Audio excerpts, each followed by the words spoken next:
operation. Finally, we get into the time travel part. The part I've been waiting for the whole time. Future proves past, Q looking glass. So there's a number of Q posts that say Project Looking Glass, going forward in order to look back. Think mirror, which is also interesting. Think of a mirror as a portal through the looking glass.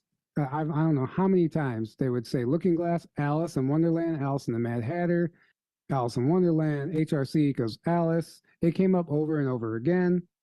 Who are the White Rabbits, which is also part of Alice in Wonderland. I'm just, all these are just to show you how many times Alice in Wonderland, Looking Glass, all that stuff comes up in the Q drops. And take note of this White Rabbit here. So we didn't really know the connection between Looking Glass and the White Rabbit before. When Q was dropping this, we didn't know the connection. It wasn't until 2022 where this book Project Aquarius came out, which by the way is literally no longer available anywhere on the internet. It's not in print. You can't find it anywhere. Aaron, you managed to find a PDF somewhere, right? You can, yeah, actually you can download the Kindle version of it on Amazon for like $10, I think. But that's it. There's not a physical copy anywhere. Cannot find a physical copy or anywhere outside of Amazon and the PDF Kindle. What this book contained is, well, I'll just read. Do you believe in aliens? Have you ever wondered if there's a connection between aliens and the government? If so, then the Project Aquarius book is a must-read for you. This incredible book offers an in-depth look at the links between aliens and the government, and it will definitely leave you mind-blown. With 75 pages of pictures and text, it is time to take this conspiracy theory seriously, so don't miss out. Grab a copy today. So in the book, it has blueprints, schematics for the Looking Glass device, which were provided by Michael Schratt, which we'll get into him in a minute. But these are AutoCAD drawings by Michael Schratt per the Dan Burrish testimony and sketches. So this is apparently the Looking Glass chair, which is allegedly reverse engineered from a downed UFO, seat from a downed UFO. But we have drawings of it. We have Area S4, level 4-2, which is called Alice's floor. What is contained on Alice's floor? The Looking Glass device. You have Q, you saying through the Looking Glass, think mirror, Project Looking Glass, Alice in Wonderland. Follow the White Rabbit. Follow the White Rabbit. Well, guess what? Alice's floor is level 4-2 of Area 51, and it contains Project Looking Glass. And that rabbit, a stuffed Alice in Wonderland rabbit, is permanently mounted above the entrance to the Project Looking Glass room. Follow the White Rabbit. This is Q telling you they are using Looking Glass technology. This is how they're making their predictions. It's not the yellow cube. The yellow cube isn't as accurate as Looking Glass. So yeah, so real quick, supposedly the yellow cube is influenced heavily by your personal biases. Right. So if somebody uses the yellow cube, and like Hillary Clinton, for example, and she, of course, really, really wants to be president, and that was the plan anyway, but still, like, of course, it's going to show her everything she wants to see in the timeline that, you know, it's going to be heavily influenced by her biases, basically. So right. The Looking Glass is a lot more neutral. It's not influenced by any one person's biases. What my understanding, the Looking Glass just shows what the trajectory we're on at the point in time that it's used. So humanity's on this trajectory at this very now point in time that I'm looking at the Looking Glass. That doesn't mean that's going to happen. That just means this is the trajectory, unless some major things change or we make some major different choices, right? Right. That's all the Looking Glass does. It's showing you the trajectory of what's going to happen based in that now moment. So this is a schematic of level 4-1 at Area 51, which they call the dark side of the moon, which this shows a hallway here with all these different UFOs parked in these different hangars, which reading the Sands of Times books, this is very accurate. And the reason they call it the dark side of the room is because when they were doing their time travel, when they finally successfully were doing their jumps, the first jump that they did was to the backside of the moon, where they already had a base decades before the Apollo missions. The Navy already had a base up there. But the Apollo missions was all 100% a smokescreen dog and pony show. Oh, yeah. But they were able, technically their first jump room was to the moon. And once they create, they said once they create tear in the basically in the universe, once they do the jump, it stays there permanently, but their technology somehow keeps it stable. Before they were tearing holes in space and time, but it wasn't stable and things could come through. But they had figured out a way to keep it stable. And once they made a jump from one location to the other, they now had a permanent jump room. And they can literally go to any place in time they want as long as they had the coordinates. It didn't matter if it was on another planet. That's how these jump rooms worked. So anyway, side note. And then, so these drawings came from Michael Schrott, who claims to have firsthand experience with the classified governmental black programs with access to former U.S. Air Force pilots, retired naval personnel, and former aerospace engineers with top secret clearance. Schrott takes us on exploration of the alien presence on Earth, blah, blah, blah. But he has some background in firsthand military insider experience. And these AutoCAD drawings were done by him. You can't make these unless you know something. I'm sorry. All right. And this is, I think this is from Bob Lazar. This is Bob Lazar talking about what he knows about the Looking Glass, and what he was Project Looking told. Glass. Project Looking Glass dealt with the distortion, the fact that there's a time distortion, essentially looking back in time, and by that I do not mean looking back years ago to see the wagon train days. They're looking for distortions that are milliseconds in time, and what that was used for, I don't know, but that was just observing the time, the time distortion, time dilation phenomena of the craft in operation. Again, the only thing I could verify was what I had my hands on. There was talk of weapon systems, that there were different projects. Project Galileo, Project Sidekick was supposed to be weapon applications of the craft. Project Looking Glass had to do with time, any effects of time in the craft. Now, I don't think we're not talking about making a time machine like in science fiction, but we're talking about, small distortions, intentional distortions of time, and how that can be used, as a, not as a, well, it was part of a weapon program. How are you informed in this? These, again, were just the small briefings that I read.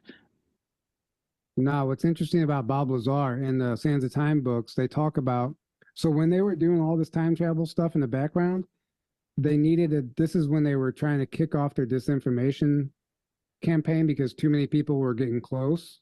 They were like discovering the truth. So they literally sent out somebody to recruit a low-level scientist, aka Bob Lazar. Bring him into Area 51, show him the sports model, let him leave and leak that information to the public. And then their plan the whole time was to smear him and discredit him to literally cause confusion and muddy the waters. Like, he was a plant for the disinformation campaign, according to the book. Which is why they erased all his records, and anyone who tried to look to prove that he went to the schools that he claimed and did the thing, it looks like he's a fraud. It looks like he's lying because all his records have been erased. So he was just used, basically.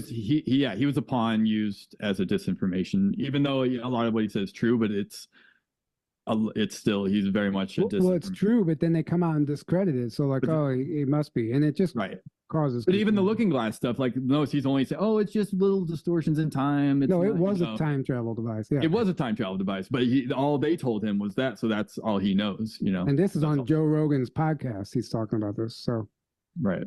And then this is Dan Burrish talking about it a little more in depth. And so the individuals who want to carry the negative, I'm convinced that it's going to occur, are not presenting the facts. The facts are, this is the material that we have available that we know. So what you're saying is the Illuminati, to get back to that thread, yes, is basically the side that believes that the transition is going to occur from one timeline to the other. Not only do they believe that it will occur, they want to provoke it. The Looking Glass shows probabilities, or has shown probabilities. The cube would react with the people present. So there was an alteration, if you will, over what you were seeing from it. But I was also allowed to show them probable outcomes. So in fact, the Yellow Book, the cube, was used for that purpose. Shockingly, they happened to see themselves standing on the bones of their own families and things like that. The Looking Glass device was a back-engineered Stargate. the looking glass shows probabilities, or has shown probabilities. The cube would react with the people present. So there was an alteration, if you will, over what you were seeing from it. It would actually spin out as a yellow disc out of the top of it, where the word yellow book originally came from. Yeah. And depending upon what predisposition, it's kind of like little Yoda telling young Luke, you bring in there what you have with you. You know, whatever is in there is what you bring.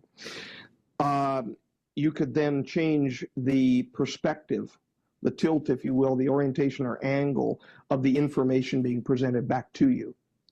So unless you are well prepared to deal with such a thing, human interaction and human emotions bring instability of the provenance of the information. In the case that we're in right now, we seem to be in a variant of timeline 1. And that's good. For everything that I've seen and have read and reported to me concerning timeline number 1, it's not happening exactly the way that they figured that it would. But then again, it couldn't, because we've made changes along the way, which diverted us away from timeline number 2.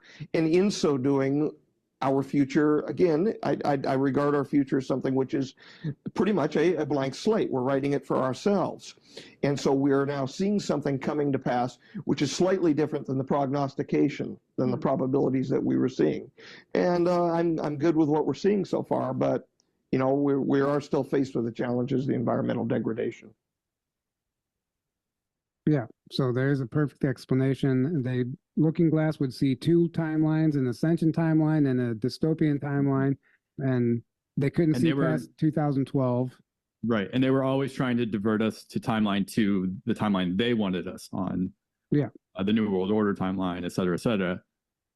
But and they're still delusionally trying to do it, even though the technology shows timeline 1, the ascension timeline, no matter what. No matter what they did, it would always but we would always snap back to timeline 1, even if we temporarily kind of were on there. We'd always end up on timeline 1. But they literally still think that they can alter it. They think there's got to be a way to beat this, right? And that's what we're seeing now. Okay, so this is really interesting. All those Q drops have trip codes. Somebody, some genius, decided to type one of these trip codes into a Google search, and this is what happened. And Anon apparently tried to put Q's trip codes into a Google search, and it seems that they may have hit the jackpot. Each trip code search leads to the find of numerous books. All of these books seem to be relevant to Q's drops. One such book seems to come up 3 times in the search, which is rather odd when you think about it, how random Q's trip codes seem to be. What is this book, you ask? Take a wild guess. Alice's Bloody Adventure. There is one also called, Where We Go One, We Go All, by Glenn Brunette, about a teenage girl abducted. But this is interesting. So you type in the Q trip code, it brings up a list of books. Into Google, right? Into Google. Yeah. These are some of the books. The Spinning Magnet, the Electromagnetic Force That Created the Modern World, by Tesla. The Nephilim, The Truth Is Here, Aliens. The Devil's Chessboard, about the NWO. Trump Tower, POTUS. Exopolitics, a Dr. Michael Sala book, comes up from a Q trip code. Exopolitics, the political implications of the extraterrestrial presence. And apparently, I've heard that there's a picture of Trump with this book on his desk, but I couldn't find it. The Power Elite, the NWO. The Operation Gladio, the unholy alliance between the Vatican, the CIA, the Mafia, the Pope, the CIA directors, human rights violations by American psychiatrists, MKUltra, Blood Money Power, how LBJ killed JFK, The Bridge, Life and Rise of Obama. Pretty crazy, right? So think about, they're not just giving you stuff to decode, they're giving you books to read that literally tell you everything that's going on, including the political implications of the extraterrestrial presence. And Behold a Pale Horse by William Cooper was also... Right, that's the next slide. There you go, right there. Yeah. Yeah, so that's another big one that came up, Behold the Pale Horse. But that's crazy, right? And there's a lot more, because it's literally... There's a whole list, yeah, but those are some of the prominent ones. Right.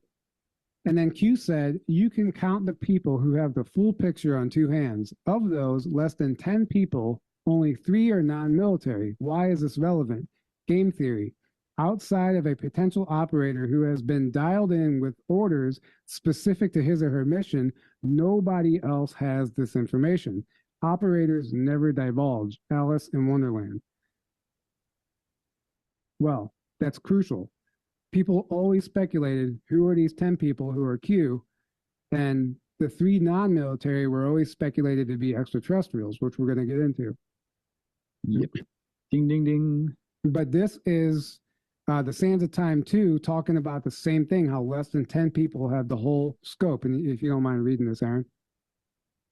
You're Har's boss, ultimately, aren't you? I asked. I am the boss, as you say, of everyone involved in these projects, ultimately and completely. I keep people like Sir Charles and a few others to do the diplomatic stuff out in the open, where presidents and prime ministers have someone of their own ilk to deal with.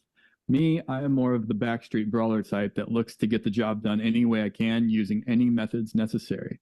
Ted, I don't play by the rules. Let's get that out way up front. What you told Lord 2G is accurate and correct, and there are not 7 people in this world who know that. 2 of them are in this room right now. Harv would be the 3rd, sitting up there getting drunk, figuring that someone is going to put a bullet in the back of his head tonight. Ellen learned about it just today with you. This, at one level, makes it unfortunate, since I wasn't ready to pull her all the way into this mess just yet. But that is a consequence and circumstance of war, as they say. The other 3 are my counterparts, one in Europe, one in Asia, and one in South America. They do the same thing that I do, coordination of defenses in preparation for the event horizon, as we call it. Your dating and time frame was the only thing that was a little off tonight, but that is understandable as well. The event horizon can only occur past and beyond the December 21st, 2012 alignment date. It's a function of logistics, if you can believe that, on the part of the reptoids. We can dissect all this and tell you what all that means, but this was in the early days. This is from like the 60s, I think. This time. Yeah, this is in the 60s. And they're talking about 10 people back then. And you're like, okay, well, wouldn't more than 10 people know now? Well, no, because he asked, well, what happened to the people before me? And he's like, well, they're in mental institutions. Their minds are scrambled. They don't let these people just go back to a normal life. So they keep a strict hold on who has this information, who has access to it. Now, I think it might have grown more and more people have like the bigger picture, but a very, very small group like have it all.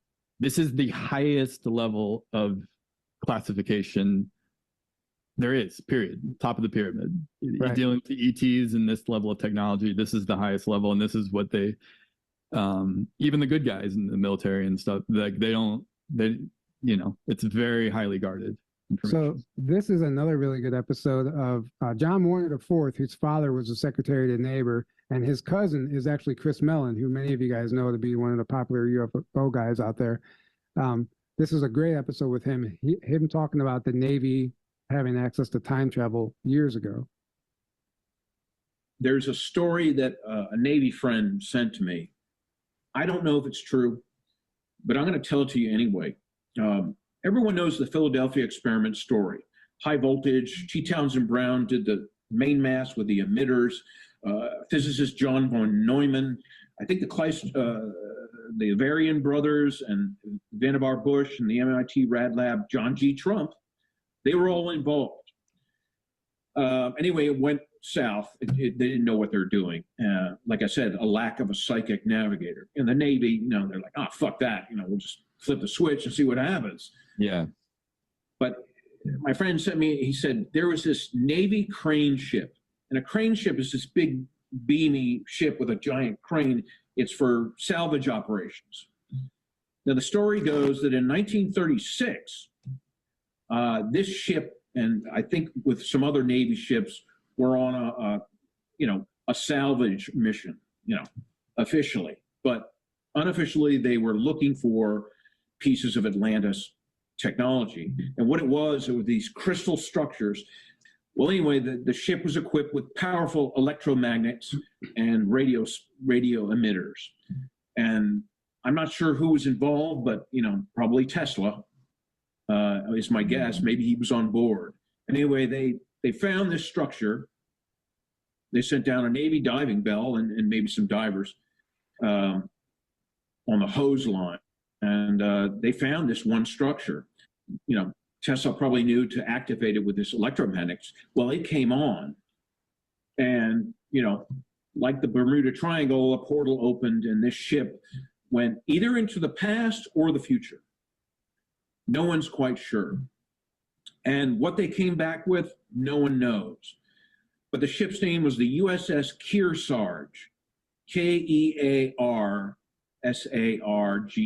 And I found one picture of this crane ship. There's nothing sexy about it. And but then fast forward. In 1980, my dad said, I was in high school, and he said, come to me to this movie. It's a Navy movie. It's a science fiction. It's right up your alley. And I said, sure. Anyway, it was a Kirk Douglas movie called The Final Countdown. Mm-hmm. And they had full cooperation of the U.S. Navy. Carriers, F-14s flying off the plane. The story was they went back in time through this giant portal, and they were going to stop the Japanese attack on Pearl Harbor. Didn't happen, but that was the story. And I thought, this is strange. But we went to the premiere, and the place was filled with Navy brass and admirals. And Kirk Douglas was there, and I'm 18, and I'm like, wow, this is cool. But an admiral sat behind us, and he patted my dad on the back. And he said, Senator, with your cooperation, now we got our recruitment film. And they were all excited. Now, the movie didn't do well. It wasn't that great. I thought it was kind of weird, Navy, the time travel. I couldn't figure out why they were cooperating. But remember, in 1980, we were just about to get Reagan in office. I think the U.S. Navy and Reagan were perhaps getting ready to disclose some of those stories about Navy and portals and the Bermuda Triangle and time travel. But instead, I think George Bush Sr. probably put the kibosh on that because as vice president, he was really the power behind the White House. Yep. He was an asshole. I met him a couple times. So what's interesting is that movie is incredible. It literally shows the Navy working with time travel technology.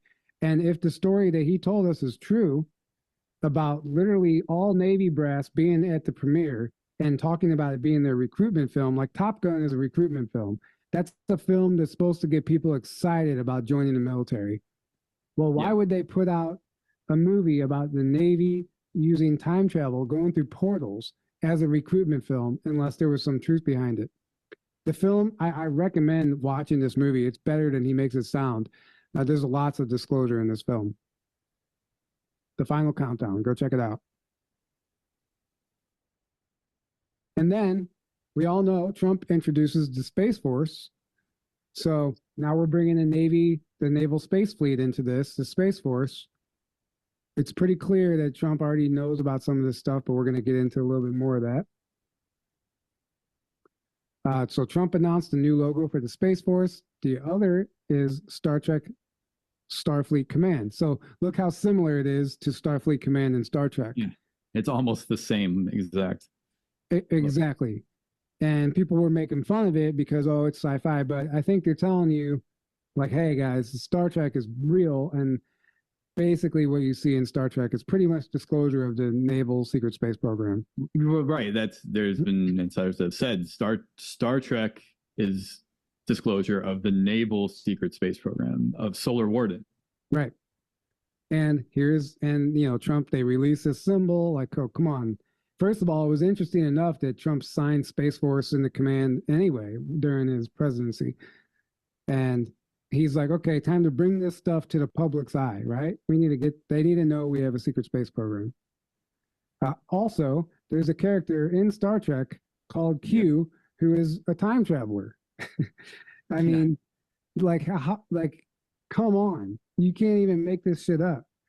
The first thing I thought of when Q first came out, right? Actually, because I had just watched all of Star Trek Next Generation not that long before, and I was like, oh, like Q in Star Trek. It's the first thing I thought of. Right. And so they talk about the Q continuum in the show. The Q continuum is an extra dimensional realm, and as such exists outside of space and time continuum as the universe as we perceive it. It's highly likely as extra dimensional beings that the Q can travel through time in our universe. Our universe is either a space-time submanifold of a larger Q continuum, or are two disconnected universes. In either case, the Q seem to be able to enter our manifold at a point of their choosing, point meaning a location of space and time, which is exactly what the Sands of Time books talks about. This is information apparently only from Star Trek, but like a lot of people say, the fandom information is the real disclosure. When you go into these forums and read about this stuff, either way, there's no coincidence that they make the Space Force logo match the Star Trek logo. Star Trek has a character who can communicate, who can time travel. Q is a character. Yeah, I mean, Star Trek. And then this is Megan. Right. It's not a coincidence. And then this is Megan Rose. Take everything she says with a grain of salt. She channels the Galactic Federation, but this is her information about Q, and it's really good. So we're going to play it. This is the episode we did with her. So, the bad ETs infiltrated our government. The Federation approached the U.S. Navy and said, hey, we have this timeline technology where we can help you plan military events and events with political leaders and war to help you win this extraterrestrial invasion and this war. And so the U.S. Navy said, yes, we're going to go with you guys. You're going to offer us advanced technology, and we're basically that's why it's called the Plan to Save the World. And so the letter 17 is a U.S. naval intelligence operation. And am I giving intel on behalf of the letter 17? No, because I'm not in the U.S. Navy. You can't run an intel op from the Federation or from anywhere unless you're part of a military, unless you're a member of their military, right? So, but they approached them. The U.S. Navy agreed. And so it's the technology itself. I don't know if I would call it time travel technology. I would call it timeline technology, where they're able to use math equations, extraterrestrial math, we call it quantum, but I think it's because it's advanced and we can't understand how it works.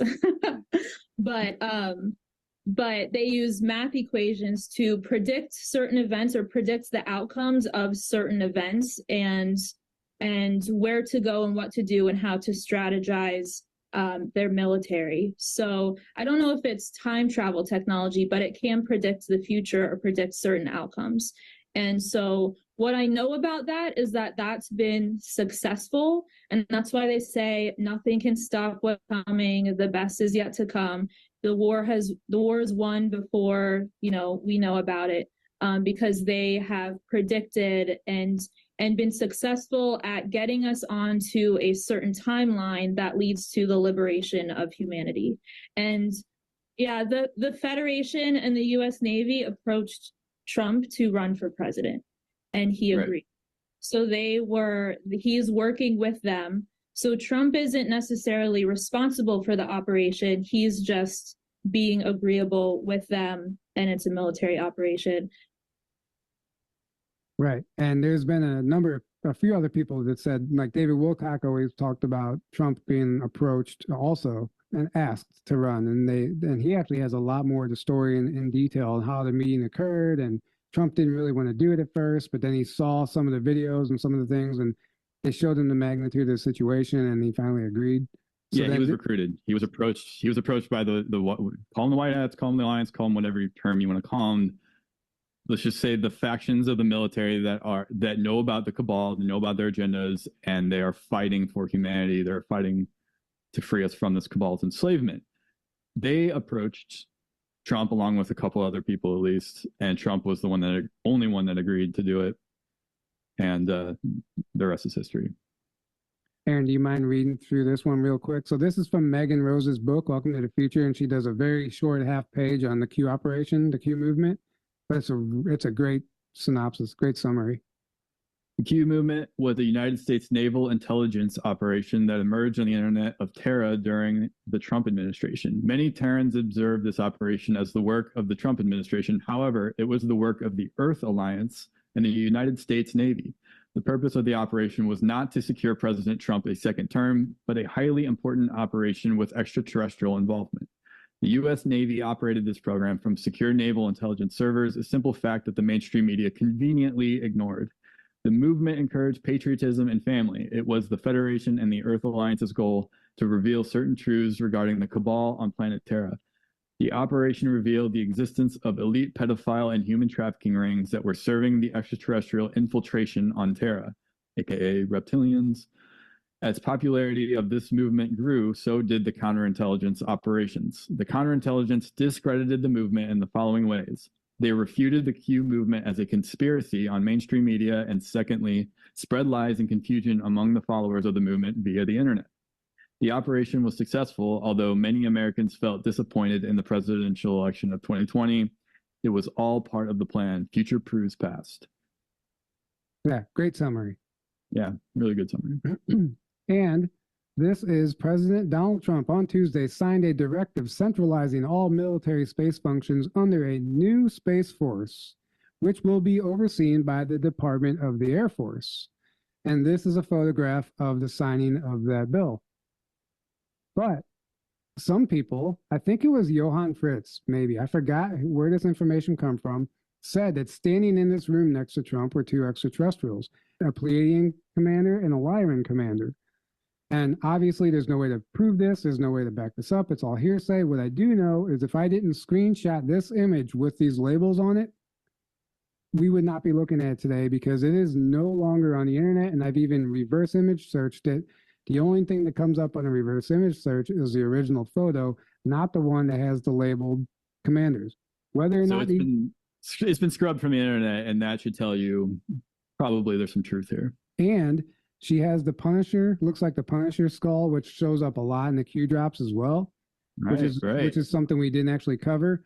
But allegedly, we're looking at two human-looking in appearance extraterrestrials within the Trump administration, possibly part of the Q team, right there in front of our eyes.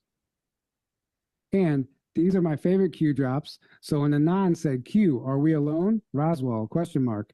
And the response from Q was, "No. Highest classification, consider the vastness of space, Q."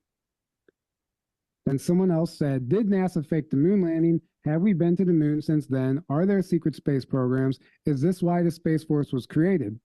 Q said, "False. The moon landings are real. Programs exist outside of the public domain, Q."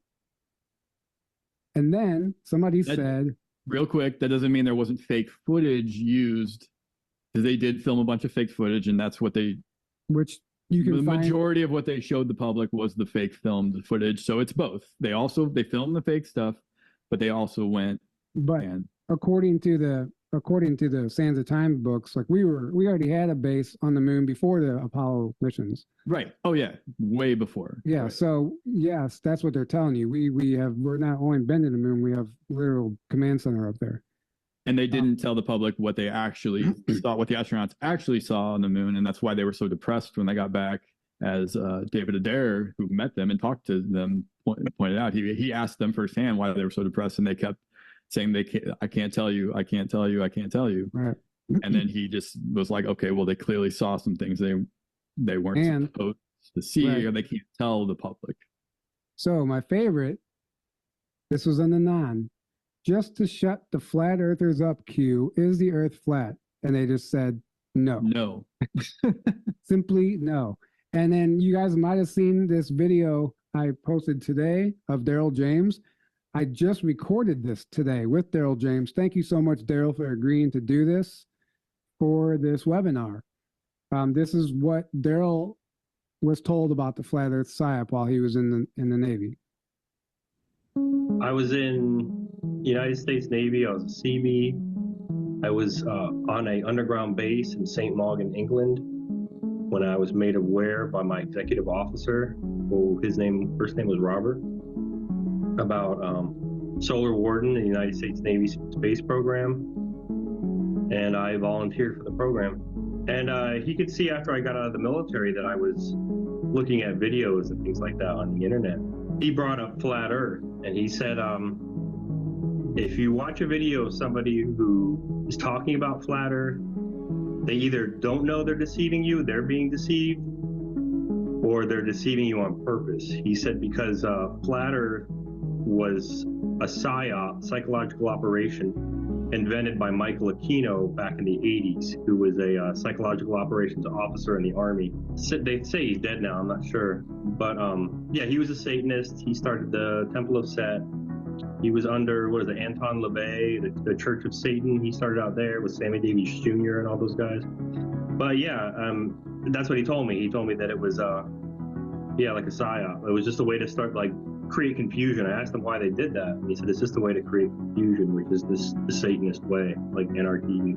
I remember what the Earth looked like, too, as far as I remember. It was a toroid, but it kind of looked more like a mix between a donut and a blood cell, in the sense that it was like, it dipped at the top and the bottom like a blood cell, and that's where the poles were, where the ice was, the ice caps. So it dipped a little, and then it went across, and it went like that. And the continents were a lot smaller than you're told, and the oceans were a lot more vast. It was almost like you could see the magnetic field of the Earth kind of pulling the oceans apart. But I remember that part, yeah. It was a toroid. So that's incredible information, in my opinion. And this is the first time Daryl has ever spoken about it publicly today.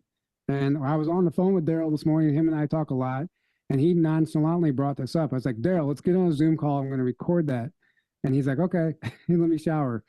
So this is all fresh as of today. And then this is John D'Souza talking about the extraterrestrial involvement with the Q operation.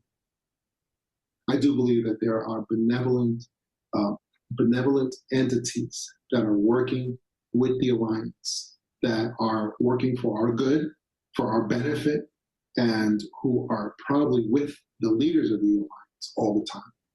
Because I see so many things happening that require supernatural assistance, that require miracles to happen. I mean, if you really look at the situation very carefully, you can see, for instance, my dear friend Mike Barra has done a forensic examination of Trump's activities over the last 2 years, and he's come up with 5 assassination attempts that are available, that people can see happening in front of their eyes. And and I believe it, because he laid it out. Each instance, he laid them out, and he said, look at, this is what happened, watch here. And he showed the couple of them where these giant limousines come out of nowhere and try to smash the president's car, for no particular reason. And then the person inside doesn't even remember what they did or why they did it. It's, things like that. And it's amazing. And there's just so many miracles that keep happening, that keep protecting members of the Alliance, not just Trump, but other members of the Alliance too.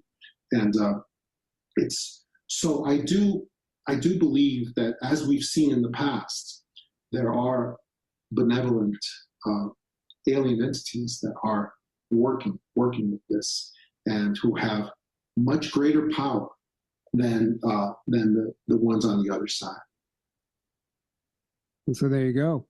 And what's interesting, he said the person that was driving the car didn't remember. That's mind control. That's how all of their assassins work.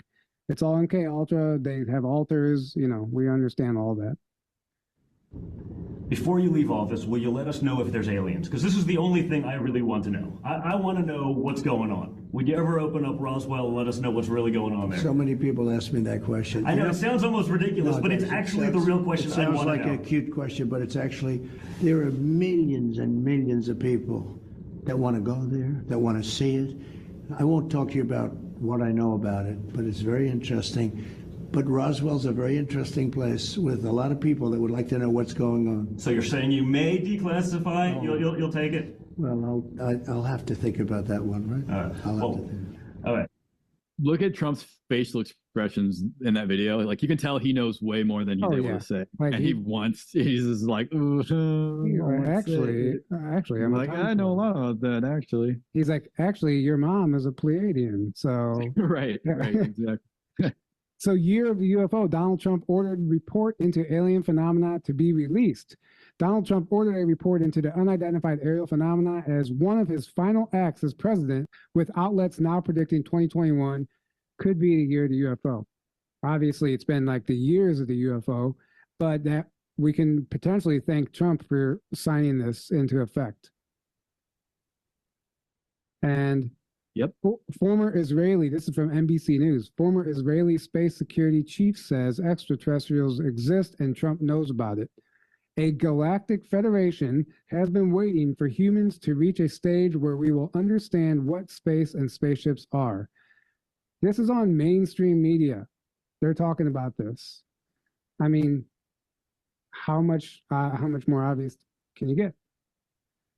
And then we're going to get into Q clearance here. So what is Q clearance?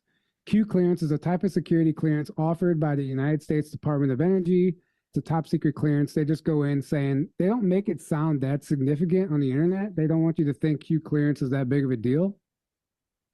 But they do say Q clearance is the highest type of clearance given to contractors and often involves things like armed security escorts or providing said escorts when accessing certain types of information. But they say it's a Department of Energy clearance, which is much more than that. Apparently, Q level clearance is like 25 or 30 levels above the president on a normal day. Right. But this and supposedly there's 35 levels, at least 35 levels of clearance above the president, and Q is close to the top of that. Right. And this article from January 17th, 2024, this year, Trump's lawyer says documents show he kept Q clearance for nuclear secrets. No president has ever been known to keep Q clearance. And all of a sudden, they just slip it out in an article without anybody knowing about it. They're telling you right now that Trump had Q clearance. And then this is a Q post talking about what is Q clearance. It says, what is Q clearance? What hint does that explicitly refer to? DOE, Department of Education. Who would have the goods, or Department of Energy, I'm sorry. Department of Energy. Yeah, or whatever. Who would have the goods on U1? Does stating Q refer to that person's work in the Department of Energy? No. Does it refer that someone dropping such information has the highest level of security within all departments? Why is it relevant? And it just goes on a little bit talking about Russia and some other stuff, calm before the storm. But they're talking about Q clearance in a Q drop. And then this is, in the Sands of Time 3, they talk about what a black level Q clearance gets you. In particular, it talks about access to a facility that is a command center for the Naval Secret Space Program, for the United States Navy Secret Space Program. And they say very few people have access to this facility, and you have to have a black level Q clearance to get in. You want to, if you don't mind reading this, Aaron, this explains what's in that site. And if that's true, this means Trump had access to this type of information. Right. A man might never set foot on another base after coming to this site, unless he was fortunate enough to be part of the select, honored, chosen few off-planet teams. Then the wonders of the universe awaited him. But space was really just another ocean. The screening process for deployment here was beyond intense. It made the SEALs, Green Berets, and Airborne Rangers look like getting picked for a game of elementary school kickball. The process was long, arduous, and in-depth, and only the very best could be chosen for this assignment. This was a beyond top secret unit of individuals. No one outside the space in China Lake even knew this assignment existed until they got it. Even the Navy had little to no control over the space. It was a black site on all their organizational charts. The commandant at Nellis Air Force Base, which this place was officially part of, or even the President of the United States, didn't have clearance to be here. It was truly a don't ask, don't tell facility in a different sense of the word. The advanced research that came out of this location was given to the Navy for implementation aboard the fleet and in the air. And by air, that meant above the earth and out into the universe. It was a research facility that just kept giving, and no one had to provide oversight. All the upper levels of management, straight through to the Joint Chiefs of Staff, were not really sure how this site was budgeted or paid for. No one had the privilege of knowing, and that meant no one, not even Congress, had any idea of what went on here, and even the top-level cleared committees only knew the name, and that it turned out some powerful systems. There were no congressional visits or photo ops here. Senior naval officers who did get involved never got past the main entrance building reception area that had only small offices and a complex of conference rooms. So most inquiring minds preferred to have video conferences with those at the Anderson Flight and Test Center, known to most on the inside as only as A2. So the Anderson Flight and Test Center is where this is the facility, which you can't find hardly anything about online. There's not much. Like usually all the military bases come up on the Google search, not this one. Also, within this facility, I didn't put that slide. Within this facility, there's a statue of a Mayan statue. And the guy, when he was brought into the facility, he was like, this is weird. Why would you have a Mayan statue in the middle of a Navy facility? And he was told that that was a statue of the earliest recorded time traveler known to Earth's history. So they were saying the ancient Mayans were time travelers. Yeah, this has been going on a long time. long time on this planet. So in the book, they said no president has access to this facility unless you have a black level Q clearance, which if Trump had a Q clearance, that means he would potentially have access to this facility where they was an operations center for the Navy Secret Space Program. One of them. There's more, but this is one of them. This is just a fun picture somebody made of Trump making a deal with some Nordic looking ETs. So there's a whole rabbit hole where Trump and Melania themselves are Pleiadians and ETs. We're not going to go down that rabbit hole. If you want, you can. It's a long one. But this is a interesting video, and I'm only playing it not because of the visuals, but there's some interesting Trump quotes in the video. Just interesting, and you'll hear why. This is the final battle. They know it. I know it. You know it. Our objective will be a quantum leap. Aliens exist, and President Trump knows about it. He has called them the Galactic Federation of Aliens. The Pentagon's expert warning about a possible mothership coming close to Earth. Stay with us. You know, given the potential hazard that UAPs do present,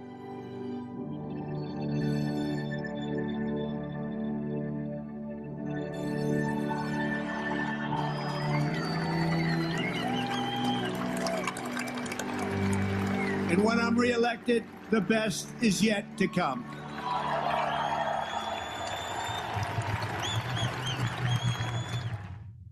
That's all. We'll let you guys go down that rabbit hole if you want to figure out if Trump and Melania are actually Pleiadians. All right, the last segment here. Geez, his is a long one. This quote just randomly shows up on the internet. Nobody knows where it came from, and it allegedly has no actual source. Trump never said it. Apparently, one of the articles says Trump didn't say it yet, but he could be a time traveler.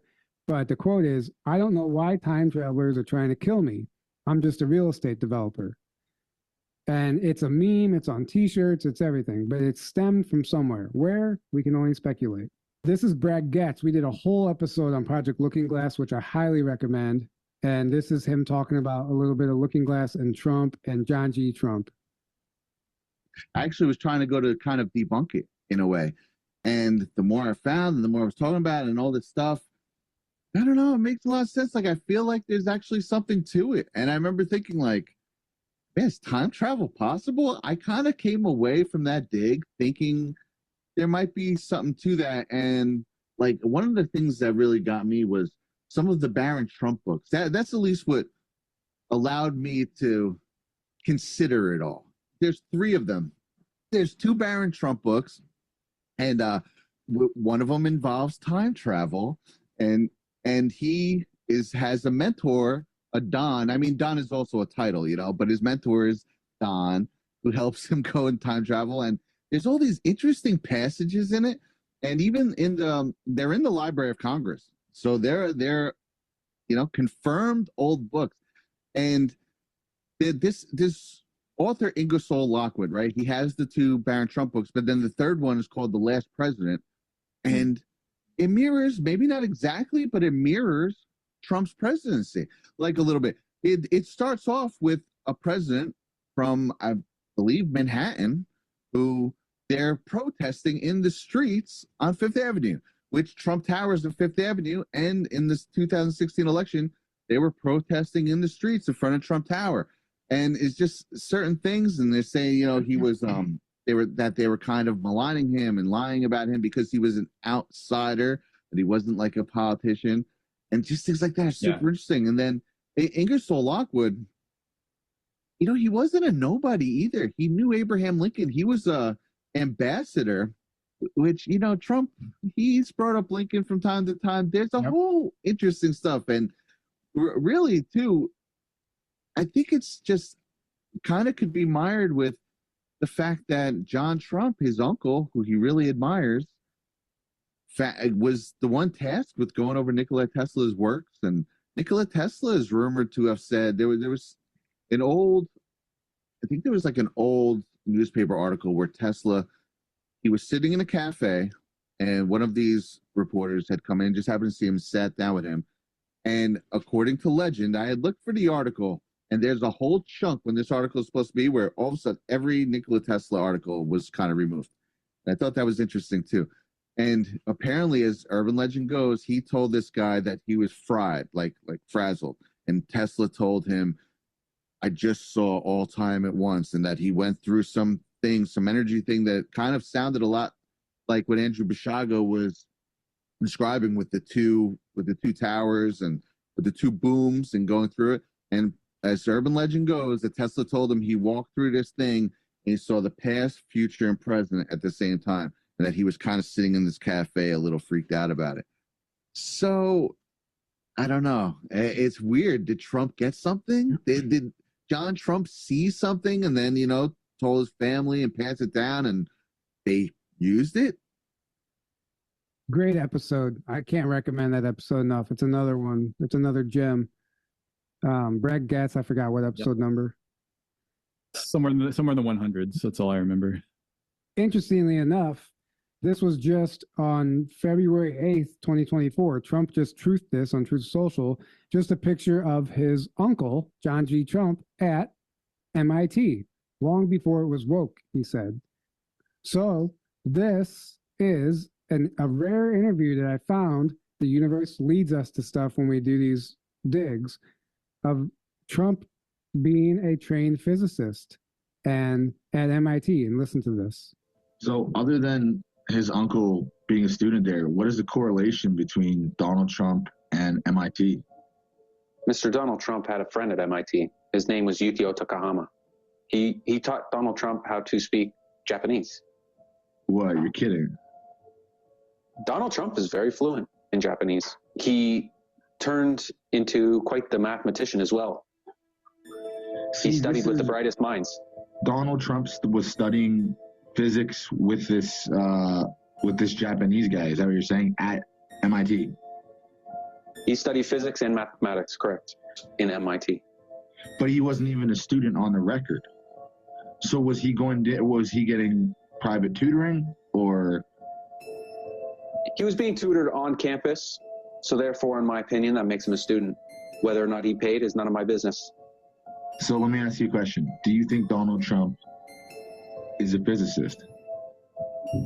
Trump is a physicist. So this is actually a picture of Donald Trump with Yukio Takahama, his mentor. It was so hard to find this photo. I dug so deep for this. But this is proof right here. So this is a photo of Trump at MIT with all these equations behind him, or whatever's on the board there. Trump is a Japanese trained quantum physicist. This is the photo that I found that led me down the rabbit hole that led me to that interview. This is another picture of Trump at MIT with other physicists and all these equations. He's potentially a lot smarter than we realize. This is him with a stack of books on his desk, one of them being The Quantum Man. And this is him with another book, The Evolution of Physics, The Great Ideas from Early Concepts to Relativity and Quanta. Very Albert Einstein and another guy. Right. And then this is a Q drop that literally said, time travel is fun, or And then they linked this tweet, which thank God Brad Getz screenshotted this tweet because it's no longer available since they did the purge. But it said, do you believe in coincidence? So what are they telling you? They're saying time travel is fun, or do you believe in coincidence? Which is basically telling you that they are time traveling. That's it. They're telling you right to your face. Time travel is fun. Yep. Now, this is the Baron Trump books he was talking about. This is the Marvelous Underground Journey where Baron Trump. So this is written in 1892, by the way, 1893. And it's about a kid named Baron Trump who discovers an inner Earth civilization. But what's interesting is the Baron Trump in the book from 1893 looks identical to Baron Trump now. I mean, I don't know. It's a striking resemblance, if you ask me. It definitely looks like him. People are saying the Ingersoll Lockwood books, they had to be time travelers for the information in those books to be true. They had to have known about the Trump's presidency and Baron Trump. Otherwise, it just doesn't make sense. Right. And then if you look at Baron Trump, look how tall he is. If you're going to talk about a Pleiadian or an ET, this is at age 17, and look how tall he is. He's 6'7" at age 17. Right. He's a giant. Or a hybrid, half human, half Pleiadian or whatever. Right. And this is basically the synopsis of The Last President, which I ordered and read specifically just for this webinar. And it's scarily accurate. This was written in 1896, and it literally spells out the 2016 election almost to a T with scary accuracy. It says 1900 or The Last President by Ingersoll Lockwood is a surrealistic 1896 novel where Americans are protesting a corrupt election process while the president's hometown of New York City is fearing the collapse of a republic after the transition of presidential power. If this reminds you of the attitudes after the 2016 Trump presidential win, you are not alone. During 2017, this book, as well as Lockwood's two children's books, The Travels and Adventures of Little Baron Trump and His Wonderful Dog Bulger, and The Baron Trump Marvelous Underground Journey, drew attention to its uncanny connections with the President Trump and his family. Does this book foresee Donald Trump as the last president of the Republic as we know it? Is this a bizarre coincidence or prophetic? Let the reader decide. Now, this is Eric the Healer. If you guys know who he is, he has an incredible story about Trump being a time traveler. So this is when he claims he met Trump, I don't know how long ago, in the 80s, I think? Yeah, he tells the whole story here. He tells the whole story. But this is a fascinating story. If it's true, then it's mind-blowing. Families that, my family said, we're not like them, but we have to lay low because they'll kill us. And they said, and there's a prophecy that one of us is going to clean this up. Is that you, Eric? And I secretly knew. My dad always thought I'd be a policeman or a preacher, and I knew I was, that kind of guy to go and, clean things up and get the truth out. And so I was working at the movie theater in Century City, and it just started. And all of a sudden, I see this guy in the theater, in the lobby. And I was just about to kick. I quickly looked at all the doors to see how this guy got in, because no tickets were sold. And he just appeared out of nowhere. And I said, and when I was walking to him to throw him out, he said, Eric, do you recognize who I am? And I quickly looked at my name tag, and I was like, no, this guy knows me. He didn't see my name tag. And I looked at him, I said, wow, you're Donald J. Trump. And he said, wow, I'm really impressed you recognize me. He said, I'm going to be president in the future, and I'd like to talk to you. And I laughed. I said, I want to be president too in the future, but it's a low level of consciousness. And he laughed and he said, you're right. But then he got really serious and looked at me and he said, but we have to use these people to get where we're going. And see, right when he said that, I thought, wow, okay, I'm going to go work for the government and the state. And that was in 85. And I worked for the government 7 years later, and then the state after that. So as a whistleblower and trying to figure out what's going on. So he said, do you have a moment? We'll sit down. There was this Ames black leather chair at the theater at Century City. It's now a Cineplex Odeon, but it's on the Avenue of the Stars. We won the best theater. And so he's a big, tall guy. When he sat down, I could see the top of his head was kind of bald. And he hairsprayed his hair flat on one side, and he laid it over. And I was thinking, God, why don't you just shave it off, And then he must have got my brainwaves, because he looked at my hair and he said, You do have nice hair. And I was like, how does this guy know me? You know, and I thought maybe he's watching me through the CCTV because he was in the loft next to us. He had the whole top floor at the theater, at the two Japanese buildings next to us, the triangular shaped buildings. And so we talked for over an hour, and he picked my brain. He said that we talked about the Illuminati, the Freemasons, the Rothschilds, the Rockefellers, the fake currency. And when we were done, he asked me if I was. He said he knew I played chess because I was seeing many moves ahead. This was in '85, and I was talking about what's going on now. We spoke for over an hour, and I'm telling you that Donald Trump is a time traveler. And about 6 years ago, I saw pictures of him from 1985 with a full head of hair, and I realized what had happened, that wasn't the one I met, that I met the one from the future, because his friend, John G. Trump, uncle was friends with Tesla, and they got the footlockers with all the notes and information, and they had the time travel technology. And so what I want to tell you is that our sixth sense is psychic ability, but our seventh sense is both time travel and levitation. Okay. And that leads us to the next story, where when I came back to Sacramento in the 90s, I had this girlfriend that was Portuguese. And one night she came over and she said that she'd met this alien. And I laughed and I said, how do you know he's an alien? He says, well, he was making these things fly in the air and go circles and he was levitating. And I said, wow. And I said, well, I want to meet him. And she laughed and she said, that's what he said. He said that you'd want to meet him. I said, he knows who I am? He said, yeah, he knows who you are. That's why he came to me for me to tell you about him. And I said, okay, well, tell me. He says, well, his name is Q. And I said, wow. I said, describe him. She says, well, he's a short Filipino looking guy. And I said, okay. And he said that he's not ready to meet you now, but he wants you to know about him. So I said, okay. And I forgot about it completely. Okay. And then let's fast forward now to 2013, when I met Laura and started speaking. My spirit guide said it's safe to speak and go out. The time is different now. So I became a public speaker to get information out. And I had in the audience some friends that were coming regularly, to all the conferences. And one of them was a short Filipino guy named Jay. His name was Jay. And I'm sure Laura knows him too. Everybody's seen him. My friends remember him, and I have a picture of him too.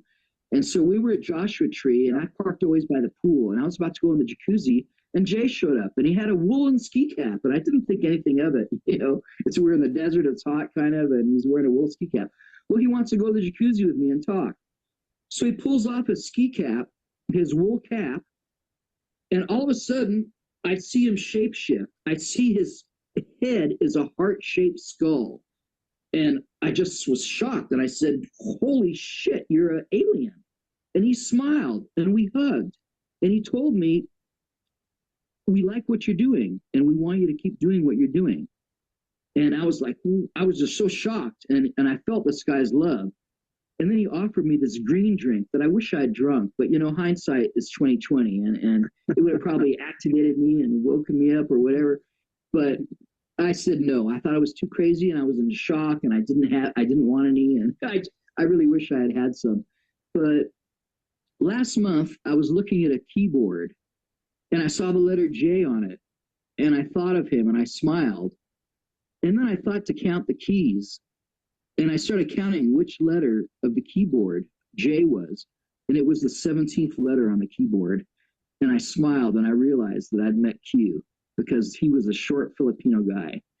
And so I'm telling you, from the bottom of my heart, I hope you have a lie detector test or something. You can test me. I have no reason to lie. I'm not selling. I don't have a book. I don't have a book yet. I'm still living my book. He is alive, and it's a team, and there's something going on. That there's a sting operation going on, and deep state, well, whatever. Somebody's going down. Okay, somebody's going down, and it's not the good guys. And I did look, and J is the 17th letter. If you count from left to right, starting with the letters, J is 17. Q is the first letter. on the keyboard. And Q is the first. Yeah, interesting. 17th from the Q letter. Yeah. So my dad found this book, this Hopi prophecy book that literally it's a Hopi prophecy that describes somebody very similar to Trump.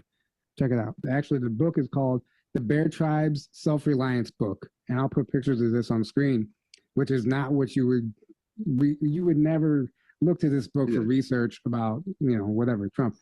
And it says, it is known that our true white brother, when he comes, will be all powerful and he will wear a red cap. Like, what is that even like? That's wild, dude. Yeah. He will be large in population and belong to no religion but his very own. He will bring with him the sacred stone tablets. Great will be his coming. None will be able to stand against him. All power in this world will be placed in his hand, and he will come swiftly and in one day get control of this whole continent. Hopi have been warned never to take up arms. Either way, it might not mean anything, just interesting. True white brother in a red cap is going to come save the world. Not that Trump's saving the world, not that he's a savior, but it's just an interesting prophecy. And then this talks about Ivanka Trump being a time traveler. Yeah, what would you say if I said Donald Trump and Ivanka Trump have a lot to do with Project Looking Glass? How? Let's go ahead and dive into this video. Ivanka, New Year, Paris, the Looking Glass. Let's get into it. Ivanka posts a series of photos from Paris, standing on top of the Eiffel Tower, looking through this telescope thing, standing in front of a giant clock in an all-black outfit. Mona Lisa with Jared, having lunch or breakfast outside. So I looked into it, and it hit me because Q just took photos of the Eiffel Tower a couple weeks before that. So I'm thinking, all right, there's got to be something here. So then it hit me. The book, A Race Around the World. Let me read a little bit of this for you. In 1889, New York reporter Nellie Bly, inspired by Jules Verne's Around the World in 80 Days, began a circumnavigation she hoped to complete in less time. Her trip was sponsored by her employer, The World. Just hours after her ship set out across the Atlantic, another New York publication put writer Elizabeth Bisland on a westbound train. Bisland was heading around the world in the opposite direction, thinking she could beat Bly's time. Only one woman could win the race, but both completed their journeys in record time. So record time, you got Ivanka standing in front of the clock, right?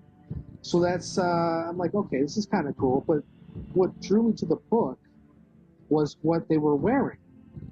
And if you look at what Ivanka's wearing on top of the Eiffel Tower, she's wearing the exact same jacket as the character in the book, A Race Around the World.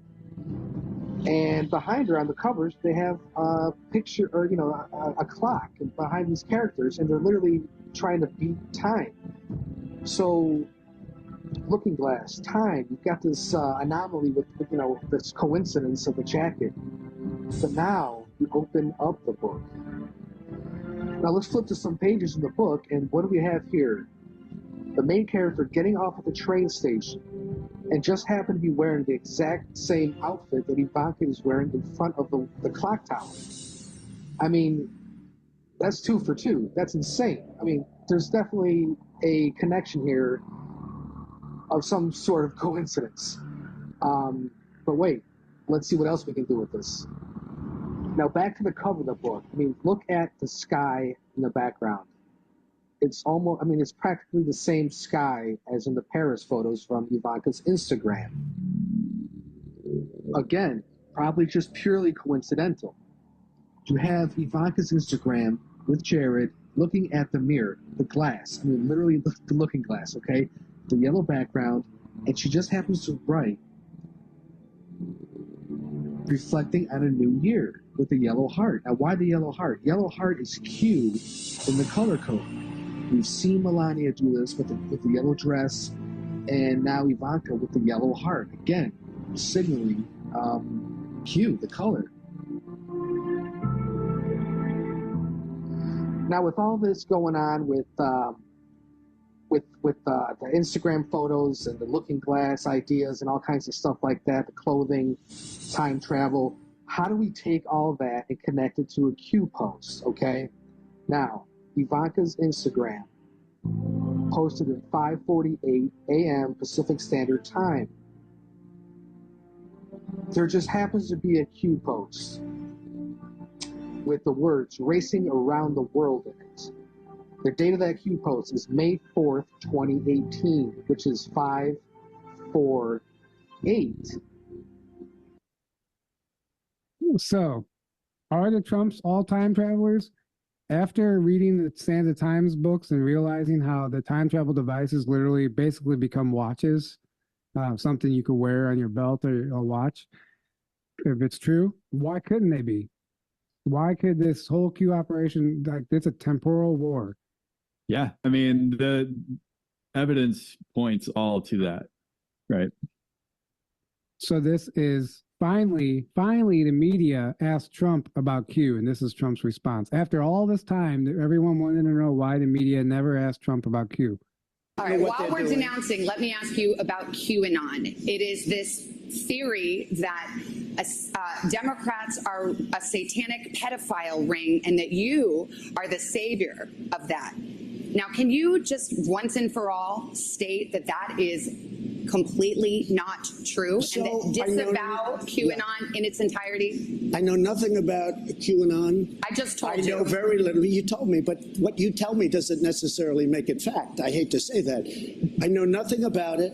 I do know they are very much against pedophilia. They fight it very hard, but I know nothing about it. They believe it is if a you'd satanic like me cult to run by the deep study state. the subject, I'll tell you what I do know about. I know about Antifa, and I know about the radical left, and I know how violent they are and how vicious they are, and I know how they're burning down cities run by Democrats, not run by Republican Republicans. Senator Ben Sass said, quote, QAnon is nuts, and real leaders call conspiracy theories conspiracy theories. He may be Why not right. just say it's Can I be crazy and not true? He may be right. I just don't know about QAnon. You do know. I don't know. No, I don't know. I don't know. Let me tell ask you all another about thing. it. Let's waste a whole show. You start off with white supremacy. I denounce it. You start off with something else. Let's go. Keep asking me these questions. I do have one more in this vein. Let me just tell you, what I do hear about it is they are very strongly against pedophilia. And I agree with that. I mean, I do agree with that, and I agree with it There's not very a strongly. satanic pedophile I have cult no being run idea. by- I know You nothing don't about know that? Okay. No, I don't know You that. just and this neither week. do you know that. At the crux of the theory is this belief that you are secretly saving the world from this satanic cult of pedophiles and cannibals. Does that sound like something you are behind? Or Well, I haven't heard that, but is that supposed to be a bad thing or a good thing? I mean, you know, if I can help save the world from problems, I'm willing to do it. I'm willing to put myself out there. So you see that girl turn into a demon whenever Trump was not like that. You could see in their eyes. That's what a reptilian consciousness looks like. Right. And that's who's running the show. Probably a lot of mind control with her going on as well. They're programming her to be. So Operation Warp Speed. Everyone flipped out when Trump promoted the vaccine. Well, let's take a deeper look here. What do we know about time travel? Trump being time travel, the Q operation, all that stuff, quantum technology. Now Operation Warp Speed takes on a whole new meaning. Why would they choose that word? When I was looking it up, look what I found. First of all, the media, you think Operation Warp Speed, program that speeds up the process of getting the vaccine out, would be a good thing. Not to the media. They hated it. This is what I found. Trump's Warp Speed Vaccine Summit zooms into alternative reality. The U.S. government's drive for a coronavirus vaccine was named Operation Warp Speed by Peter Marks, an official at the Food and Drug Administration and longtime Star Trek fan. Why are they putting this stuff in the mainstream media article? Alternative reality. Operation Warp Speed, longtime Star Trek fan. A staple of Star Trek storylines is alternative realities. Someone slipping through a wormhole into a parallel universe where history took a radically different turn. Cable news viewers went through the wormhole at 2 p.m. on Tuesday. 2 captains, 2 crews, 2 languages, 1 English, and the other Klingon. This is from The Guardian. I don't understand why they would use this sort of language in an article talking about a vaccine program. Right? Operation Warp Speed is something so much more than this vaccine thing that people think it is, and they all demonize Trump over it. Well, they're putting the truth in plain sight. Trump's Operation Warp Speed document shows big military involvement. Why would a vaccine program need big military involvement? I went to almost every single branch of the military has a page on Operation Warp Speed. Why? It's because the military is involved in this operation. This is from the Department of Defense website. Operation Warp Speed official, first COVID-19 vaccines to arrive Monday. Heavy military involvement. Fauci, and this is the media just shitting all over Operation Warp Speed. Fauci calls naming of Trump administration Operation Warp Speed unfortunate, says it implies reckless speed. Some worry Operation Warp Speed plays into anti-vaccination movement hands. Trump is not my God. How the former president's only vaccine victory turned sour. They had to demonize it at all costs. Well, let's talk about what Operation Warp Speed potentially did. So this is the strategy. Get as many vaccines out as possible before the FDA approval. Releasing them under the FDA trial period increases the percentage of placebo/saline injections, potentially saving lives. Media hated Trump's Johnson & Johnson jab. Why? It would have been political suicide to come out against the vaccine entirely. That is very true. It would have made Trump look like a dictator and the media would have ran with it. Very true. Reversal. The deep state never expected this move and it forced their hand. I agree with that. Arguably raised awareness of the harmful side effects. It did, because people are like, you can't put out a vaccine that quick without testing it. So it forced people into looking into the side effects. If you release them before the FDA approval, there's a higher percentage that most of those are placebo or saline shots, which you're potentially saving lives if people are getting the saline shots. And Trump was promoting the Johnson & Johnson vaccine, which every mainstream media outlet shit all over it. They hated the Johnson & Johnson vaccine. Even my stepmom's doctor she wanted the Johnson & Johnson one because that's what Trump was promoting. And her doctor tried to talk her out of it into getting either the Pfizer or Moderna vaccine. And she had to argue with her doctor to get the Johnson & Johnson vaccine because it was the placebo vaccine. Right. And Trump was literally saving lives by getting people to get that one, potentially. This is all theory. But there's so much more to the warp speed than met the eye. And by the way, some of the vaccines were tested and proven to be saline. That's a fact. Some of them were tested and proven to be saline. Right. So if Q is real, why did Trump lose? Has Biden been the catalyst we've been waiting for? Benefits of Biden. Trump can't be blamed if major overt operations had to occur. So they're still trying to blame him. He's not even in office and they're still blaming him for everything. But now Biden could be the fall guy for all the negative stuff. Now all the world's going to shit and it's all on Biden's shoulders and everybody sees it. Hollywood, White House, proof we are watching a movie. So we all know that the inauguration was fake. We covered that in the Clone webinar. And we know that the White House was fake. It was a Castlewood Studios. And that was provable. They were filming the White House on a fake set. So there was proof we were watching a movie. We got to see that thanks to Biden. It woke people up to election fraud, rigging, and agendas because Biden won. People experience and are shown firsthand the corruption of the deep state agendas rather than just being told, like Q said, you have to show them. It has to be ingrained in our DNA so this never happens again. Monarch mind control, monarch programming is basically mind controlling somebody down to the DNA level so their offspring carry that same program. Well, that can also happen with this information. If it happens, if we're changed at the DNA level, like this is going to change our future generations. The art of war tactic, 5G chess, setting up misinformation traps. And now we know who the cabal is, all because Biden got in office. And then Trump always talked about his favorite book being The Art of War. And one of the Q drops was never interfere with an enemy while he's in the process of destroying himself, which is something that's very prominent in the art of war. It says Sun Tzu's Art of War is almost certainly the most famous study of strategy ever written. And this is Trump again saying, one book that I would suggest to you because it is invaluable for business and managerial strategies is The Art of War by Sun Tzu. This was apparently written in the 6th century BC and is a study of military strategy. It has been influential to leaders for many centuries, and General Douglas MacArthur studied it as well as other famed military strategists throughout history. It may sound like an unusual business school recommendation, but believe me, it isn't. It's valuable and worth your time. He was always talking about this. And then this is Simon Esler talking about why the art of war is crucial. Yeah. So he's talking about how the whole Q operation was an art of war military strategy, basically getting humanity involved. This is our episode with Simon Esler. What episode number is it, Aaron? 54. Episode 54, where he has some great information about Trump and Q and the art of war strategy. You just essentially broke down Q. Right, exactly. Like one of my major inspirations for this series was how do we reconcile the like light love trap that's causing so much impotency in this community? How do we reconcile that with how effective the Q operation has been? Because Q is the Q operation is a war fighting operation.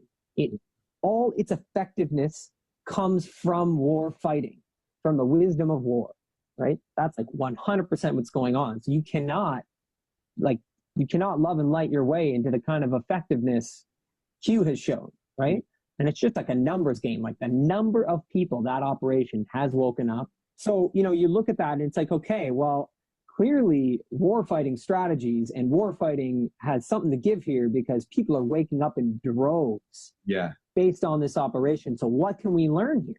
And that was an initial inspiration. I'm okay, I got to look at war more closely because damn, they woke a ton of people up.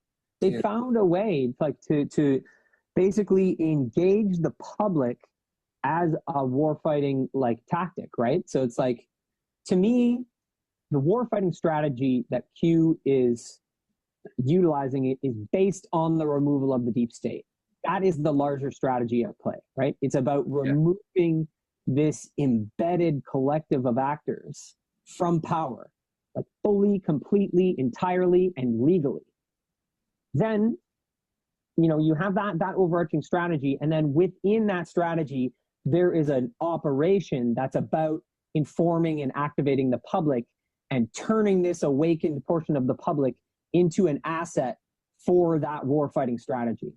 So, sometimes people say that QAnon is a dissemination operation. And I think that's a limiting way to look at it because I really think the dissemination aspect and the public engagement aspect that, that's just one thing about this larger strategy. So, I think it's really interesting to see that, we're part of an operation in this larger strategic effort that the QAnon group is putting forward. And it's really, really so incredible. So a lot of that stuff, a lot of those tactics that, they come straight from Sun Tzu's The Art of War. So, there's things like Sun Tzu says that you need to develop a level of trust with your soldiers. You need to have them trust you to the point that they'll be in a position where they do not know what's going on and you can't tell them what's going on. They have to be in the dark for operational purposes. And regardless of that, they will trust you. That's one of the teachings in The Art of War, or that to an extent, your soldiers have to become a conduit for disinformation to make sure that mislead the enemy. And that's just a part of war, right? Because all warfare is based on deception. Yeah, exactly. And so when you start to look at it that way and look at the whole disinformation is necessary, that it's not only is it necessary to disinform the deep state, it was necessary to use us as a conduit for disinformation because that's war fighting. But on the other side of it, they have the future proves past protocol in place, and that's to develop morale and trust and to build that more and more fundamentally over time so that we can be in the dark about aspects of the operation, but not turn that into an element of distrust. Yeah. And that comes from Sun Tzu, like that's straight from that wisdom, So it's like very interesting that Donald Trump cites that as one of his favorite books. Yeah. Very interesting. I do recall seeing that now, and having that understanding and that background, you'll understand some of his tactics even within his tweets. Yeah. Yep. Which might seem crazy or make zero sense to a majority of the people, but somebody who is on that mindset, on that level, might see it. Well, I think that's when you talk about his book, The Art of the Deal, I think that's part of the inspiration. It was inspired by the art of war, right? He sees business as warfare. He's always seen it that way.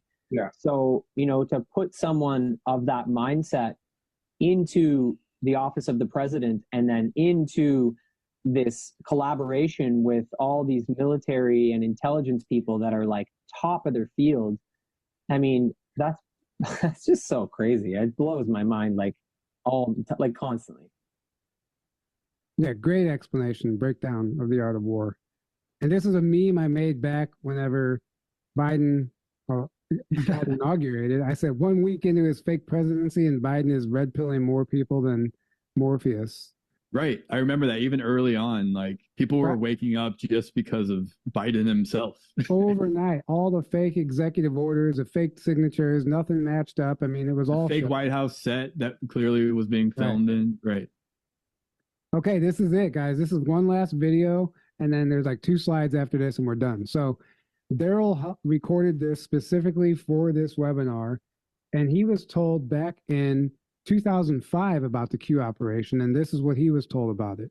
And let me say, he talks about Q going dark and then coming back, and he said when it comes back, it would be infiltrated in something different, and that happened. Q went silent, and when it finally came back, everyone, even the diehard followers, agreed it didn't have the same feel anymore.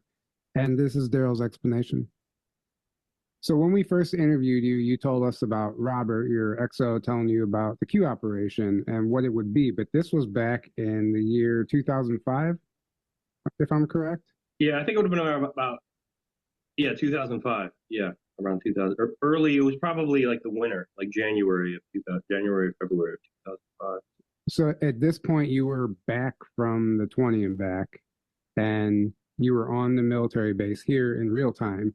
And Robert was giving you basically a briefing of what happened. And one of the things that he told you was about the Q operation, correct? Yes. I've been back for almost 2 years. And yeah, he was telling me about there would be he called it what do you call it?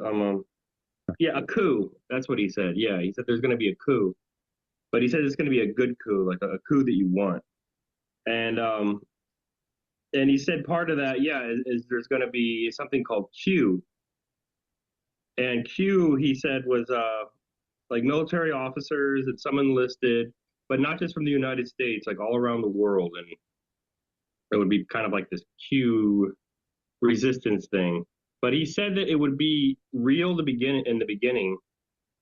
And then it would it would go away for 4 or 5 months, but it would come back. And he said, and that's not real. He said, but it doesn't matter because it's already started by then. And he told me about, the South Park episode. He said that the Park Q, I think it was called.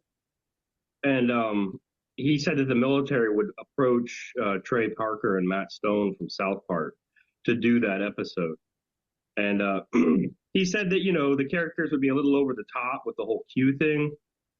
And it was kind of making fun of the public, who they assume every gesture and every, if somebody holds up 2 fingers, it means this, or somebody says that, it means. So they're kind of making it light of how seriously people are taking it. But he said it was basically just, it was kind of like a soft disclosure. It was just a way to kind of plant the seeds in the people's heads. And, in that episode, they went to, the adrenochrome and all that stuff like that. And you could always kind of tell when the South Park what they actually mean, in my opinion, the writers, what their all jokes aside, by the very end, And at the very end, it was Mr. Garrison, who was supposed to be Donald Trump. And he gets on the phone in the White House, and he gets on the phone and he says, "Hello, Hollywood," and then he looks right at the camera and says, "You child murdering pedophiles." And then that was the end of the episode. And that's kind of like, in my opinion, in South Park, how you can always tell what they're actually, the message they're actually trying to get across is the very end. And so, yeah, that's incredible. And so, Robert, did he explain to you what Q actually was? Like some sort of quantum computer thing, a time travel looking glass thing? I mean, did he explain any of that? It was, he said it was a quantum computer, and they were using looking glass. But he said it was kind of just, it was just a bunch of military officers that were basically in the middle of a coup and a revolt against what was happening. And, you know, what our governments and what our militaries are trying to pull off right now. And he told me that, like, the last straw for the military was, he said, "Daryl, they start castrating children," is what he said to me. And he said that's when the military really stepped in. He said that, like, Ronald Reagan was our last real president, pretty much, as far as a president who did what he thought was right and was in control of things. And then he said that the military got upset when George Bush Sr. was elected, because they knew about him. They knew he was CIA and how corrupt he was. And they started talking then. And then once Bill Clinton became president, they really didn't like him because of all the, you know, things with cocaine. And, you know, there's that story of that kid who saw a shipment. They used to drop shipments, I think it was from C-130s, some pallets and parachutes. And I guess a kid on a bicycle saw it happen and pulled up to see what it was. And, you know, CIA or whatever they were, that they shot the kid. And yeah, and then he said, he said that's when the military went into overdrive, is when the Clintons went into power. And, you know, he said that, I think George Bush Jr. was just kind of a puppet. They really didn't see him as any kind of threat. He was just doing what everybody else told him to do. And, yeah, they saw Obama as a great threat. And yeah, and Obama wasn't even president yet, but he was telling me about, you know, Obama would become president. And yeah, so it was basically just a bunch of officers that were fed up with this whole agenda, and they could kind of see, and you know, people try to take the military as this one monolithic, you know, being and things like that. But, you know, these people have families themselves, and they don't want their families to be destroyed by whatever this satanic movement is. And right. Yeah, they were fed up with it. So this would indicate this. So if he was telling you this stuff in 2005, that would mean that they either had to have some sort of time travel technology, or he was a time traveler himself, or they were using looking glass to look down the timeline. So that would indicate, did Robert ever tell you anything about, like, himself? Like, how did he know that information? Well, he said how he brought it up to me when he was talking to me is, he said, "I saw your father." And I said, "How did you do that?" I said, "He's been dead for years." He said, "Through the looking glass." And he said that he told me, and he said, "You saw the looking glass." He said, "You used it." But I really didn't have a lot of memories of it. I still don't. But he says it's a machine where, like ET Tech, where you could see into the future with a 94% accuracy. And I think it's like 4% another outcome, and then like a 2% variable, because he said is how it worked. And you can either observe things just like, you know, Alice in Wonderland through the looking glass, or you could step through the looking glass. So most of the time they just observe to see what outcomes are going to be like. And it's, like I said, it's a 94% accuracy of how well they can see into the future. But you can go back in time and you can see people from back in time. And then I think that's pretty much 100% accuracy, unless somebody actually goes back in time and changes the timeline somehow.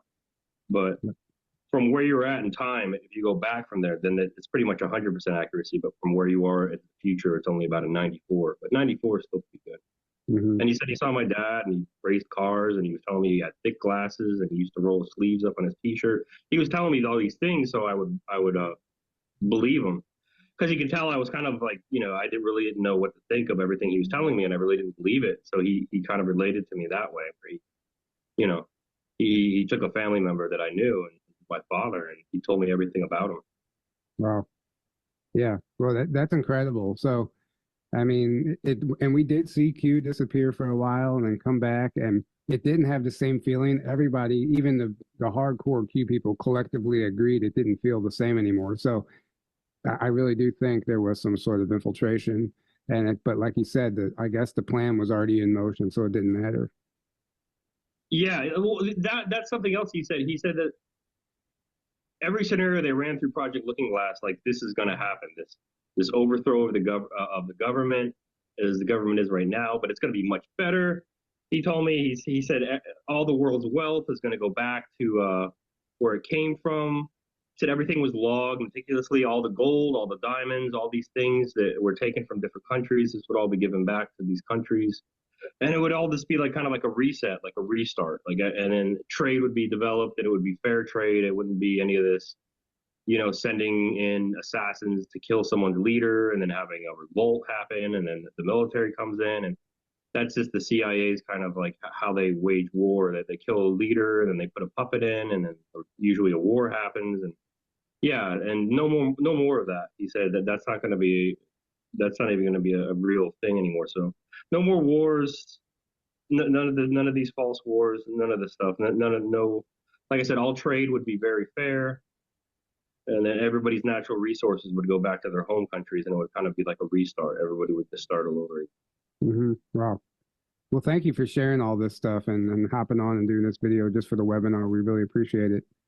And yeah, I mean, it's incredible information, and I think it's important that we keep reiterating this, because if this was true, if this is true, what he told you in 2005, that's incredible. And we're talking about the reality of time travel here, and looking glass technology and quantum computing and things we don't quite understand, and a lot of people aren't really ready to grasp yet. So thank you for adding to the story, adding to the puzzle.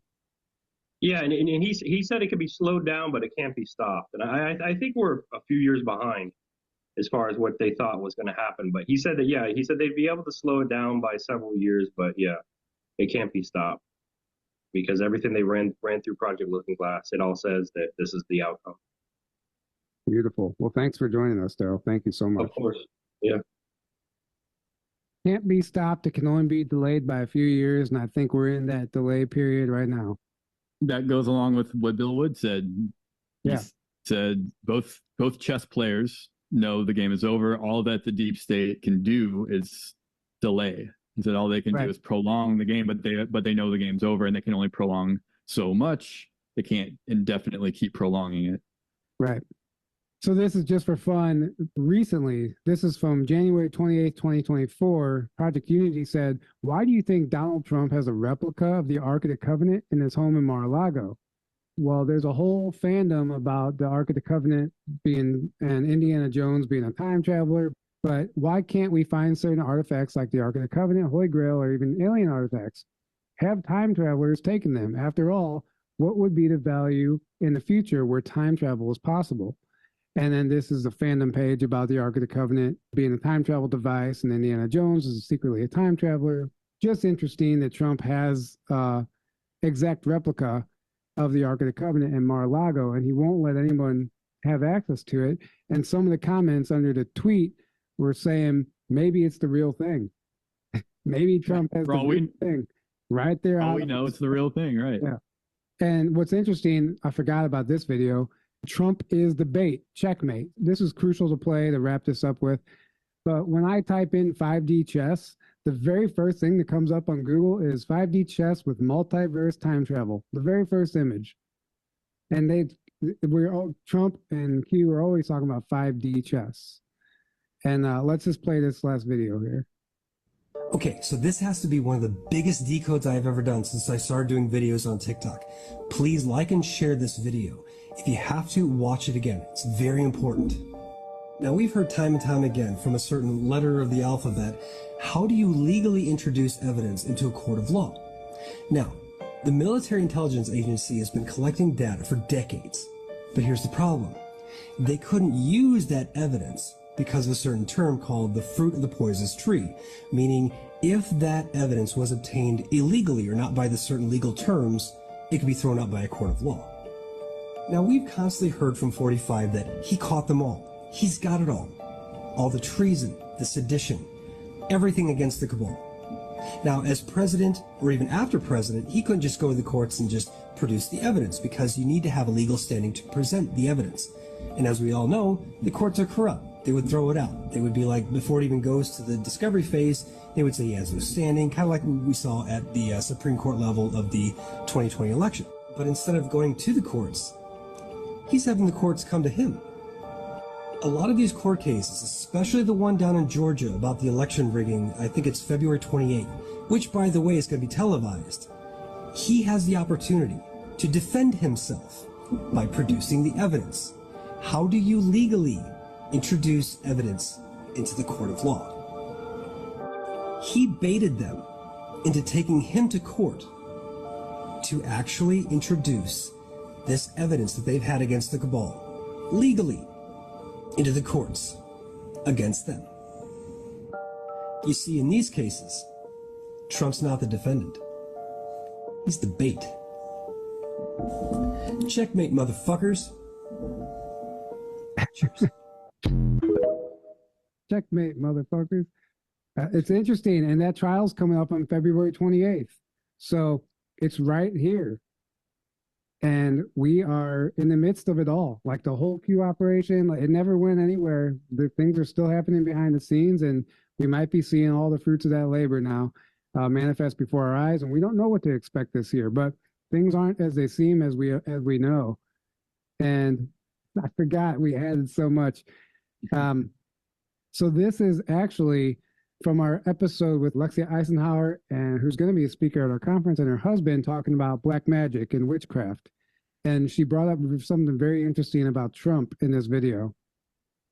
This has gone into what we call into modern day witchcraft. And like, that's another thing. Is it good? Is it bad? It doesn't matter if we believe in magic, but other people do. And like, it's a known thing that like everyone laughs at Trump for tweeting at 3 a.m. And then those tweets actually are coming true or did come to pass. The witching hour, isn't it? Isn't 3 a.m. the witching hour? Yep. Yes, it is. So and he won. Go back to that other slide, please. That, like, I sit like that without even realizing it sometimes, you know, like some of these things, like, I don't know if they're intentional or not, or in his case, in a position of power, he probably has to be very aware of what he's doing with his hands. But what does that actually mean? So we have hand gestures. What I've looked it up, and I've seen two different things. One, when you place your hands like that, you're creating a shield. So if something comes towards you, it'll break off and it'll literally go around you. So you're saying he tweeted at 3 a.m. and because, like, what's the significance of that in this case? So there's a couple different things. One, first and foremost, he won the election in 2016 at 3 a.m. And whenever he talks about it, I just watched his last little rally, and he's like, and we got her at 3 a.m. And there's something about manifestation happening at 3 a.m. If you wish upon something, if you have people, especially a lot of people honing in on one idea, then a manifestation that you're intending to happen will happen. So, and he also had a weird thing, and I didn't even know this until this search.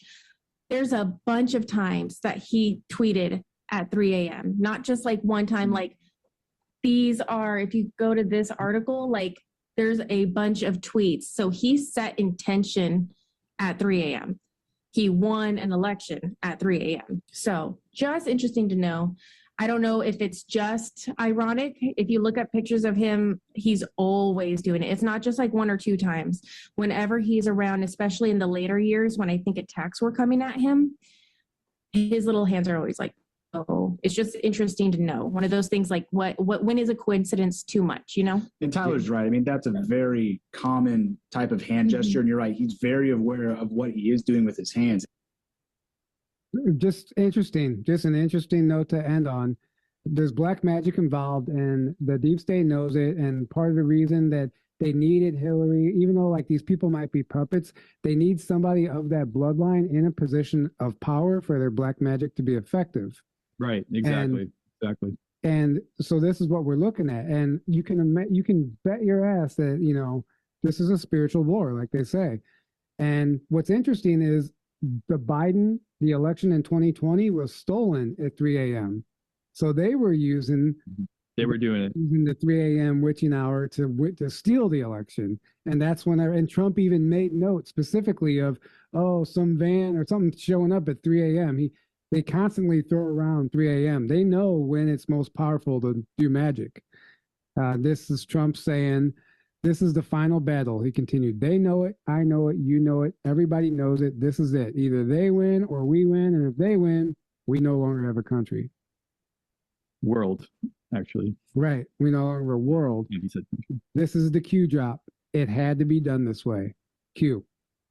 And the Anon said, throw us a bone, Q. We've all been waiting for what seemed like an eternity. What's going on? It had to be done this way. And guys, do not let Q turn into a religion or a cult, and make sure that you look at the actual drops before you just go blindly believing any of the information that's going around right now on the internet about Q and all these predictions and all these things. A lot of it's disinformation because it's necessary. A lot of it's optics. You are watching a movie, but Q is only a stepping stone to a much greater understanding of reality. Detach from the outcome and do not give your power away to war. Just allow Q to be a stepping stone. It does not have to become a religion like so many people have turned it into, and that's why it gets ridiculed. Because people have blown it so out of proportion, just like the teachings of Jesus Christ. Yeah. It's gotten so far away from the original message. Or made it into an external savior and gave it. There are people that do that. So I totally get the people that throw out the baby with the bathwater, because there are people that clearly are doing that with Q and with Trump and things like that. It's not, Q is trying to point you to your own power. It's the exact opposite, guys. So the fact, if you're giving your power away to Q and to the white hats, well, they're trying to say you are that. The power's within you. It's within all of us. And the more of us that wake up, take our power back, that's how we win this war. And it's happening. We are the white hats. But the dark wants you to think there's some external savior that's going to come save you, and you're just going to sit and wait for it. Right. No. That's not what Q is. That's what some people have made it into. That's not what Q itself or the white hats or any of this stuff is. The power is within you. We are the ones who've been waiting for him. Absolutely. And guys, I can't believe that there's still 60 people here after 4 hours. Yeah, that's over amazing. 4 hours. I can't believe we did it. I don't know why we do this to ourselves. I don't even, like, when we put this together and we're rehearsing it, it's like, it does not seem like it's going to take that long. And then here we are, and it's like, wow, this is like a whole time travel webinar. We're like, time traveling right now. Right. I don't even know how we even, like, going through all this. I'm like, damn, we put a lot into this. Well, we wanted to do it justice, and I feel like we did. Right. I feel like we did it justice. I mean, I had so much fun going down this rabbit hole, and let me tell you, there's so much more we could have added, because Q is just a massive topic, and if you really, big. Right. if you really go and dive into those drops, you'll never come out. But I hope we did our due diligence and covered everything and brought in all aspects and covered this from every angle, including the reptilians, including the time travelers, including the ETs, the space programs, all of it, the military operations, even down to the politics, and which it isn't even about. But it covers everything. And I don't think most people who weren't paying attention when who weren't aware of Q, or they weren't even awake when Q first hit the scene, I don't think there's any way of really understanding what it truly was unless you were awake and aware while it was happening in real time. And thank God that we were, because over 50% of our research was all from memory, things that we remembered and things that we were able to go back and find because of that. Had we gone into this just now trying to learn about Q, we would not have come up with the same results. Yeah. I mean, we had a library of episodes to reference. I mean, we had a lot of information and just things by memory and stuff I remembered, and I got to go back and look for. So it really paid to be aware during that time, because now we're able to bring this information, and we hope you guys enjoyed it. Yeah, I hope you guys enjoyed it. Thanks so much for sticking with us. We love you all. Yeah. Thank you so much for signing up to Patreon, and hope to see as many of you as possible at the conference in May. Yes. And meet you in person. Yes, we'd love to see you there. Please come out and join us. It's going to be a lot of fun. I don't think people realize how much fun it actually is when we get together in person and get to hang out for 4 or 5 days. It's magic. It's amazing getting to connect with really Soul Family. So rebelsofdisclosure.com, guys. If you want a ticket, you can go there and grab a ticket. Thank you guys so much. We love you all. We cannot do this without you. And we're going to go ahead and sign off. Let me get onto the page where I can actually X out of this, so we're not fumbling around whenever I say, okay, good night.